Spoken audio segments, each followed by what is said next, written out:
Baru-baru ini, lebih kurang 5 menit yang lalu, saya dapat info ini. Sangat-sangat panas, sangat-sangat mengemparkan dan menakjubkan. Apa yang dikatakan di dalam isu ini? Ini hari terakhir, dan mungkin ini kali terakhir, saya berkhidmat sebagai ahli UMNO dan akan bersarah dan akan meninggalkan dunia politik. Siapakah yang berkata sedemikian?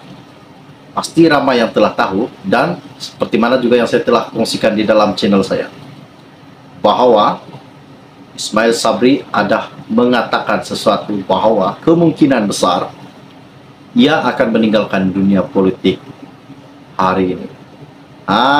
Dan isu ini benar-benar terjadi pada hari ini. Dan sangat-sangat menakjubkan. Oke, baiklah, sebelum saya meneruskan isu yang tergempar, yang terhangat pada hari ini, mohon kiranya bantu saya, tolong tekan butang subscribe dan sharekan video ini. Terima kasih semua. Isu yang tergempar yang saya dapat pada hari ini amat-amat menakjubkan.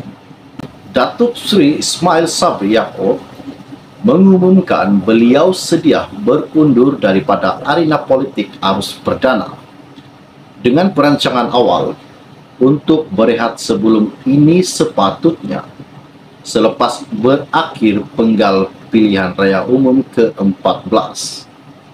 Perancangan awal itu bagaimanapun tersasar selepas beliau dilantik menjadi Perdana Menteri ke-9 pada 20 Ogos 2021 bagi menggantikan Tan Sri Muhyiddin Yassin susulan pergolakan dalam pentadbiran kerajaan ketika itu. Katanya Ismail, saya ada merancang jika menang PRU 14, saya akan terus jadi menteri. Selepas itu berhenti dan jadi senator. Tamat perkhidmatan senator, saya akan terus berhenti bersarah daripada politik sepenuhnya. Katanya dalam wawancara khas bersama BH Online. Dengan masalah dalam UMNO susulan prestasi buruk pada PRU 15. Ahli parlimen berak itu yang dilihat seperti tidak sehaluan dengan kepimpinan tertinggi parti berkata, PRU pada 19 November lalu adalah yang terakhir disertainya. Katanya Ismail, sebenarnya saya merancang untuk berehat selepas PRU 14, namun ditakdirkan jadi Perdana Menteri. Kata naib Presiden UMNO itu yang telah dilantik ke jawatan tertinggi berkenaan selepas hanya 42 hari menjadi timbalan Perdana Menteri. Mengulas perkembangan dalam UMNO, Ismail Sabri mengakui parti makin hilang sokongan berikutan kekalahan pada 2 PRU berturut-turut. Tindakan membuang satu pasukan untuk mengekalkan satu lagi pasukan hanya menimbulkan pergolakan. Akhirnya semakin kurang penyokong. Ini yang saya bimbang mengenai masa depan UMNO, katanya Ismail. Beliau merujuk keputusan Majlis Kerja Tertinggi MKT UMNO memecat beberapa pemimpin selepas PRU 15 kerana dikatakan telah melanggar peraturan dan keputusan parti. Manakala beberapa yang lain pula digantung keahliannya sebagai ahli UMNO. Sebelum PRU 15, antara nama-nama besar yang dipecat adalah Tan Sri Anwar Musa dan Datuk Sri Syahidan Kasim, disusuli pemecatan terbaru membabitkan Khairi Jamaluddin dan Tan Sri Noh Omar pada 27 Januari lalu.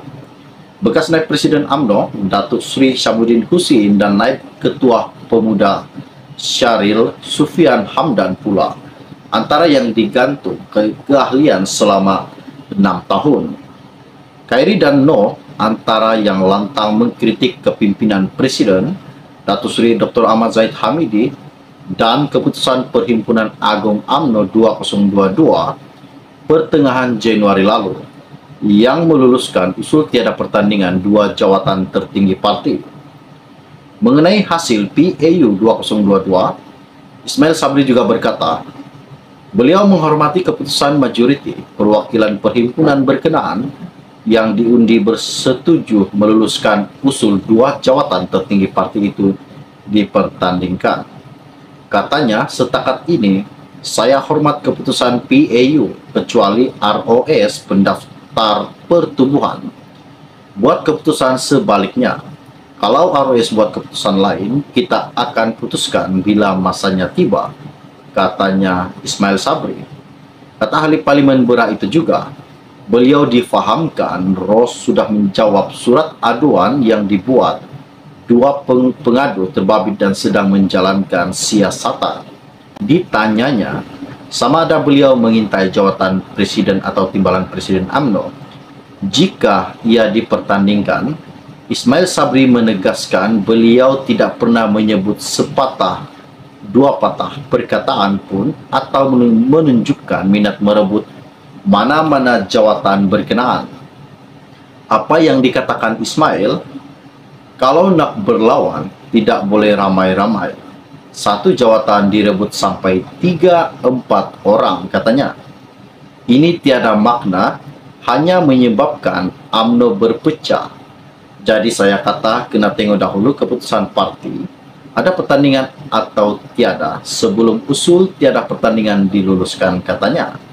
Dan bekas Perdana Menteri itu juga menegaskan beliau tidak pernah mempersoalkan keputusan MKT memecat beberapa pemimpin parti atau merujuk tindakan itu sebagai haram.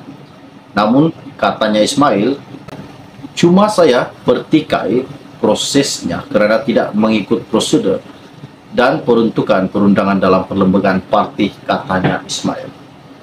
Adakah kes pemecatan, kes penggantungan ahli yang diumumkan yang telah dilakukan Ahmad Zahid Hamidi tidak mengikuti prosedur parti? Isu ini sangat menggemparkan buat penyokong-penyokong UMNO. Dan jika Zahid Hamidi letak jawatan sebagai Presiden UMNO, adakah kerajaan pimpinan Anwar, kerajaan perpaduan, kerajaan kahwin, kerajaan gabungan yang dikatakan di media sosial akan terjejas jika Zahid Hamidi letak jawatan sebagai Presiden UMNO? Oke, baiklah. Sebelum Anda meninggalkan channel ini, jangan lupa komen, sharekan video ini, war-warkan kepada keluarga dan rekan Anda. Dan nyatakan adakah isu ini sangat-sangat menggemparkan dan bermanfaat bagi penyokong-penyokong UMNO. Oke, baiklah. Setakat sekian komunikasi dari saya untuk Anda semua pada hari ini. Kita akan berjumpa lagi. Salam jumpa dan salam kenal. Bye-bye.